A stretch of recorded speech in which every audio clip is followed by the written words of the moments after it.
৪৭তম BCS এর লিখিত পরীক্ষার্থীবৃন্দরা কিন্তু এই মুহূর্তে শাহবাগ থানার সামনে কিন্তু তাদেরকে পুলিশ আটকে দিয়েছে এবং তারা কিন্তু এখন আপনারা দেখতে পাচ্ছেন যে তারা যেই দাবিটি নিয়ে আসছে যে এই পরীক্ষায় তাদেরকে যে সময়টা দেওয়া হচ্ছে 2 মাস, এটি যৌক্তিক নয়। তারা এই সময় বৃদ্ধির দাবিতে কিন্তু তারা শাহবাগ ব্লকেডের উদ্দেশ্যে যাওয়ার পথে কিন্তু পুলিশ তাদেরকে আটকে দিয়েছে এবং এই মুহূর্তে কিন্তু তারা ব্যারিকেডের সামনেই তারা বসে পড়েছে এবং তারা কিন্তু তাদের অবস্থানে অনড়। তারা বলছে যে যতক্ষণ পর্যন্ত পিএসসি এই সিদ্ধান্ত থেকে সরে না আসবে ততক্ষণ পর্যন্ত তাদের এই অনশন চলবে।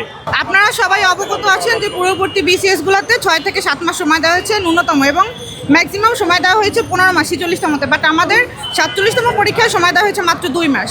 সেক্ষেত্রে এটা খুবই বৈষম্যমূলক একটা সময়। এখানে দেখা যাচ্ছে পার্টিকুলারলি একটা ব্যাচ যেমন 46তমতে আমাদের 47তমতে 3,75,000 পরীক্ষা দিয়েছে এবং তার মধ্যে উত্তীর্ণ হয়েছে 10,000। এবং আপনি যদি স্ট্যাটিস্টিক দেখেন আপনারা দেখবেন এখানে ম্যাক্সিমাম 60% আছে যারা হচ্ছে আপনার 46তমতে অলরেডি টিকেছে এবং রিটার্নও দিয়েছে।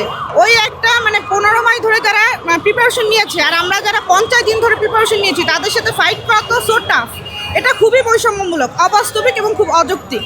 তো আমরা এখানে আপনারা দেখেছেন যে গত 20-25 দিন ধরে আমরা রাস্তায় আছি এবং আজকেও আমরা রাস্তায় থাকবো।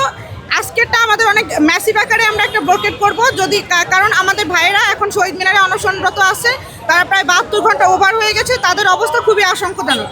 পিএসসি চেয়ারম্যানের কাছে আমাদের অনুরোধ, উনি আমাদের যৌক্তিক দাবিটা মেনে নিক। যদি না মেনে নেয় তাহলে আমরা আজকে ব্লকেট কর্মসূচি চালিয়ে দেবো এবং আরও আমাদের বিভিন্ন ধরনের কর্মসূচি আছে, সেটা আপনারা পরে জানতে পারবেন। আমরা বর্তমানে অপেক্ষা করতেছি হচ্ছে আমাদের 5 জন প্রতিনিধি দল এখন সচিবালয়ে আছে।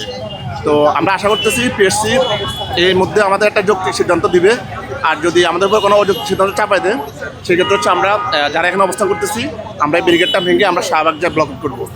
এটা হচ্ছে আমাদের এখনকার অবস্থান আর কি। আপনারা জানেন যে আমরা 47তম বিসিএস লিখিত পরীক্ষার্থী যারা প্রথমবার লিখিত পরীক্ষা দিব, আমাদেরকে হচ্ছে 2 মাস সময় দিয়েছে। তো এই 2 মাস আসলে হচ্ছে কোনোভাবেই সম্ভব না। এর মাঝখানে আবার 49তম বিসিএস ছিল। তো সর্বসাকুল্যে আমাদের সময় দাঁড়ায় 40 দিন। এই 40 দিনে এই লিখিতের মতো হচ্ছে বিশাল সমুদ্র সম সিলেবাস, এটা কোনোভাবেই শেষ করা পসিবল না।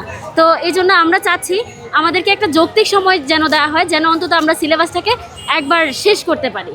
এই জন্যই হচ্ছে আমরা এখানে আসছি। পিএসসি আসলে একটা রোড ম্যাপ দাঁড় করিয়েছে। উনি বলতেছেন যে উনি সংস্করণ করছেন, রোড ম্যাপের দোহাই দিয়ে উনি আমাদের উপর আসলে রোলার চালিয়ে দিচ্ছেন আর কি।